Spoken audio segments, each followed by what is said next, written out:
Facebook'ta бүгін жақсы жаңалық бар екен жігіттер. Мелис Аспеков деп, орысша жазып жүрмін, қырғызша отырып қойын. Бабанов Бишкекке келеді демеш. 10 апрелде. Аны мен Бабановшылар тозып отыр. Андан кейін 10 000 киши Алатоодо митингке чыгышат экен.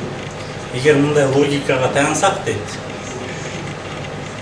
буга Атамбаев өзү жардам берет экен, муну Токолу дейт, Мадумаров. Токолу, Мадумаров менен Роза Отунбаева сценарий жазып берген. Кандай көз карашыңар? Биринчи Токол кимиси болуп калган ошону таппаш керек. Жал келсе, эмне, келбеш керек белем. Запрет. Негизи запрет кетпеш керек болчу негизи. Кетип калды. жок, бак келген да бул. Ишемде жүрбөйбү. Эми буга Нур-Султан шаары жардам береби, жардам бербейби.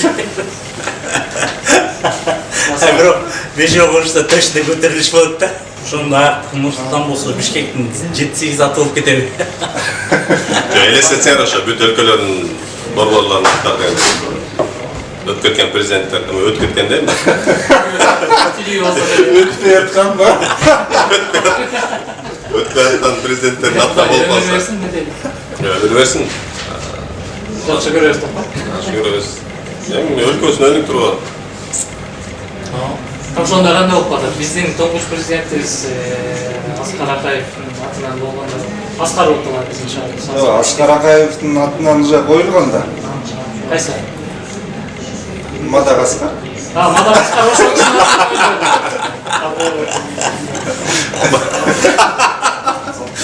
Ошондо бара-бара тиги дагы бир Нурсултан ким эле? Нурсултан Абишевич өтүп кеткенче казак эмес Назарбаевчылар болуп калып койбойбу? Назарбастан деп жүрөт да картада. Мадагаскарда эле болот да. Бишкекте кандай атайбыз? Эгер Мадагаскарды башка бир өлкө экен. Сен Бишкектен буйрсаң да Соромай деп атап коебуз го дейм андан кийин, э? Соромай деле жакшы болот экен, андай болуп калса ошондой. Эми бир боорубуз болсо өзү. Безиңер. Соромай, борубуз сен деп тур. Ошондой турап калабыздан да. Турган акчалар ошойт. Ошол жака камера коюп коюш керек. Анда тиги мындай болуп атпайбы? Бүгүн мен үчүн баягы фамилиялар эч кандай мааниси жок дейт да. Бүгүн а киши бар, эртеси башка кишилер бар. Ошол эле Россия Федерациясынын президенти Владимир Путин бүгүн аябай чоң авторитетке ээ болуп турат, айткан сөзү өтүп атат дейт. Анан бир 150 жылдан кийин президенттиктен түшсө керек. Эч ким каалабайт, бирок түшүп калышы мүмкүн. Белгисиз тема ал. 150 жылдан кийин болуп калышы мүмкүн. Эми кимге кыналып 150 жылдан болуп калганда да бир батыр чыгыш керек да. Жок. Анан ал киши мындай кичине жумшагыраак болуп калсачы өзү.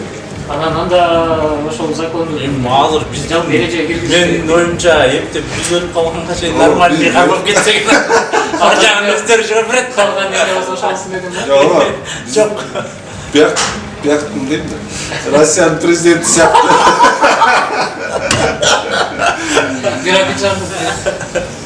Биздин президенттер мурункубуз деле, азыркыбыз деле ошондой баягы маанилүү жерлерден кескин сүйлөбөй атышпайбы? Бирок сен ак иштиң, агынан иштиң, кызылынан иштиң деп. Башка темаларды сүйлөшүп атат да. Ошол тыюу салып жерлерге тыюу салып. Якутиянын бир кыргыз элинин атынан бир обращение кылбай, же болбосо мен экс-президент элем, чек арагы бар, бүтүрөйүн деп эле. Мен 10 грамм Кытайдан алып келген стакан менен арак ичилем. Жаңы ажообуз кызылынан иччиле деп атпайсызбы? Жок, жаңылышасың. Жаңы ажообуз агынан ичет. Жаңы ажообуз агынан. Нормально сүйлөсөң. Жаңы ажообуз агынан ичет экен. Мурункубуз болсо кызылынан ичет экен. Жок, мурункубуз ошол даана тактап койду да. Мурункубузду көп ичет, аябай ичет деп көп айтылчу да негизичи. Көрсө 10 граммда ичет экен. ошол жери маанилүү да. Биз жөн эле амандап жүрүбүз. 10 граммдан. 10 граммга өткөн чыккан ба ошондой? Жок, негизгиси 10 граммдан канчаны ичери белгисиз. 10 граммдан. Бир ичкенде 10 грамм ичип атпайбы. Яман экономичный ичкен. Кытайдан келген. Стакан. Императордун стаканы го дейм анда. Алтай. Көп балалуу болсун деген. Тарыхый стакан го дейм анда. Якутия демекчи. Ошол стакандан ичип алып жанагы бирөөлөр куюп берсем митинг өтө берсин деп атат го дейм. Ичип тийип эсалгыча тигилер өткөргөн атат го дейм. Ошол жана аксы окуясына Куран окутуу болду да. Көрбөдүлөр ошондо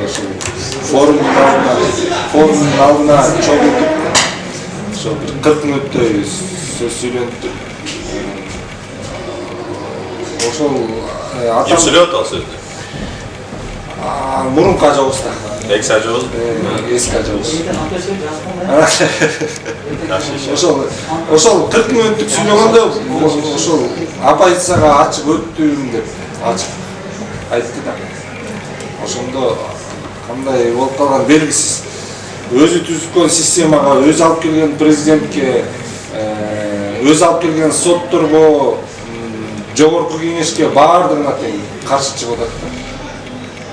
Ошо сүйлөөнүн алдында жана 10 граммдыктардан урган го дейм анда. Жок, ошо алып келген неме 10 граммды алып келбей койгон го дейм. Анан жинигелер өзүнүн акчасын алып турган айтты окшойт да баарыңар урган деп. Кызыл дарактарда бөлүнүп калышкан турбайбы? Азыр чын эле Кыргызстан кызыл дарактар болот. Мисалы жакында оппозицияны кызылдар деме болду. Бизде азыр оппозиция. Бийликти актар. Агынан берсин анда келсе. кызыл чайды агынан берсин деш болот. Ошондо бизде оппозиция ким азыр? Мен сыяктуу караңгы кишилерге. Бизде оппозиция азыр биринчи оппозиция негизи Атамбаев. Официальный оппозиция парламентте 2 фракция да. Атамекен фракциясы. Анан дагы Өнүгүү прогресс. Өнүгүү прогресс. Анан өнүгүү прогресс. Ошол кишилердин аты деле эчтеринен чыкпайт деп ошон үчүн деле биз билбей калганбыз. Мындай көчө оппозициясынан болсо Мадымаров Жана акыр түкүрүнүп штраф алган эмелер да бар эле. Мадумаров да Атамбаев азыр оппозиция болот. Бабанов однозначно. Бабановдуку белгисиз болот дал. Бирок азыр политикадан кеттим деген. Кандайдыр мамлекеттин өнүгүп өчүп туруш үчүн кандай да болсо муцалифетип турган оппозиция керек. Анан эгер Бабанов келеби, Атамбаев келеби, ошол аркылуу биздин коомдо жакшылуулар өзгөрүүлөр келе турган болсо, кимиси Жакшы оппозиция бар го парламентте. кимиси менен кошула берсин, ажырай берсин, мага баары бир иши мындай жөндүү, жакшы критикаларын айтып, же болбосо конструктивдүү саясат жүргүзө турган болсо, мага баары бир. Мен айтайын, мен үчүн пандемиялар аттар чындыгында маанилүү эмес дегендечи. Мага деле по. Анда мага билбейт. Анда кетти деген калат. Ачык сизде. Же этапаларды таанып жүрсүң да главное. Эмне дедик ошондо бүгүнкү жолугушуубуздан таянып чыга турган болсок, мен азыр үйдө тартынакан, анын жанында чайын көтөрүп отурмакмын. Сиз жаныңызга келип отурган Татматай чай ичип жатасың. чайдан бересиз. Эми ар бир нерсенин өзүнүн жыйынтыгы боюнча карасак, бизде жөн эле талкуу да. Бизде талкуу биздин өзүбүздүн кыскача болсо дагы оюбуз жанагындай болгон биригүүлөргө, саясий биригүүлөргө дагы, эркектер менен эркектердин биригүүсүнө дагы, аялдар менен аялдардын биригүүсүнө дагы каршыбыз деген ойдомун. Күч бирдикте да. Алар башкача биригип болгон үчүн бир жака жумшап коёбуз. Биримдик менен биригүүнү алмаштыра алышсыңарчы. Ошондо туура максаттан да анан ошол туура кишилер чогулса буюрса десине Жок, Кыргызстанда ошондой болуп калды да, ошо бирикпечү нерселер биригип атат да. Бирикпечү эркек менен эркек биригебиз деп чыгып атат.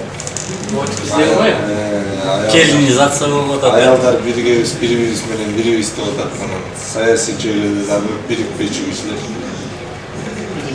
Енді ашат сөгіп атқаның бары бері көп па?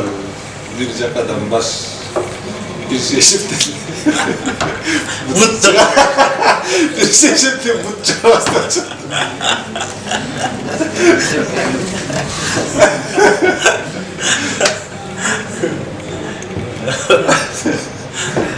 ошондо бирикпей эле койсуң да. Эми мен жеке ойым эми жаратылыштын жараткандын биригүүсүнө каршы чыкпай эле коюш керек го деп ойлойм. Өзгөчө Кыргызстанда баарыбызда тең келечек муун бар да. Алар бир күнү келип ата мен тигинин баласын жакшы көрсөм туура эмес эле болуп калат. Кабыл берет экен, ошону сурайсың. Ата мен тигинин баласын жакшы көрүп калмаса, кой балам аны улуу агаң жакшы көрөт. Тиген аласың. Кудай сактасын. Ошого эле барат атса, ошон үчүн Кудай сактасын. Не дейт ошондо? Ислам казак атабыз айткандай, Сен таза болсаң, мен таза болсам, ортада коом таза болот деп да. Коргонго деп.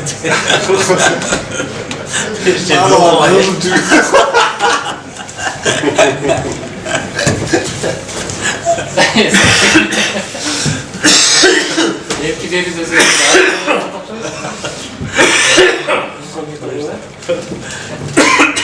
Жақсы. Баба бараткан Эмнеге Бабановго каршысыңар ошону?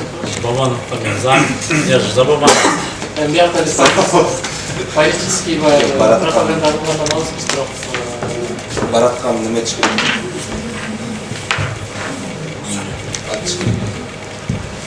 Мал буюрса кийинки периодка даяр болуп калат. Бабановго эпидемия. Конки бара берсин эми бирок ал деген кеттим деген биринчи Кыргызстандан кетти, анан саясаттан кеттим деп могу чыгып атат. Кайра ошонун баарына киргип атат да. Мен ал саясатта нормал сөйлөдүш да, кечөө айткан бүгүн так тескерисин айтып эле. Кечөө болчу да бүгүн башка деген. Кайнектер өзгөрүп атат. Бек көрүп деле экинчи жырдабайм деп атат эле улам. Магисин деле саясий бизде Кудулдар Ажырашып кеткендер канчалар үйдөн чыгып кайра. Экинчи катынан бардып коюп эле.